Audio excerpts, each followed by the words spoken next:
So 81% of the American people, based on this study done by Steve Jacobs, said that they selected biologists as the group who are most qualified to answer the question of when a human's life begins.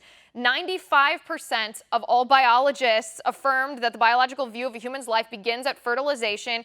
And then 83% of pro-choicers said that they believe that support for legal abortion would decrease if it were common knowledge that life begins at conception. And furthermore, his research shows that only 23% of people who now support legal abortion think life begins at conception.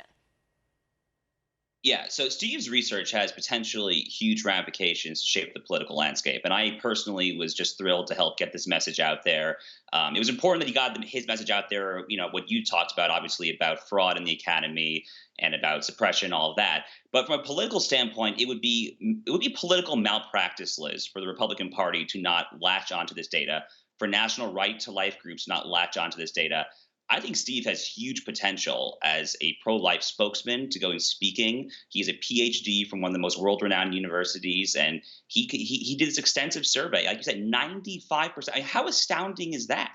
How astounding is that? I mean, the pro-life viewpoint, Liz, is actually very simple. There were two necessary conditions, okay?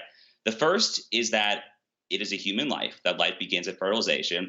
And the second is that life is worth protecting under our legal regime, under our law. What Steve has basically done, and this is the golden opportunity for the pro-life movement to latch onto this, is he has removed the first question from the political arena so that only the second question is what is politically viable. And honestly, Liz, like you said, 83% of pro-choicers themselves concede that what Steve's research shows decreases support for the pro-choice position. So if Republicans don't take advantage of this, I mean, I don't even know what to say. The Republican Party is frustrating at times because they don't use data that we have. They don't package it and market it and message with it as effectively as they ought to do it. But this isn't political. This is about equality under our law. It's about a genocide of unborn babies. This is about the fact that, all the time, basically, to back up for a second, when I talk to Democrats on my show, when I talk to them about abortion, it always comes back to that question. It always comes back to me asking them, well, when does life begin?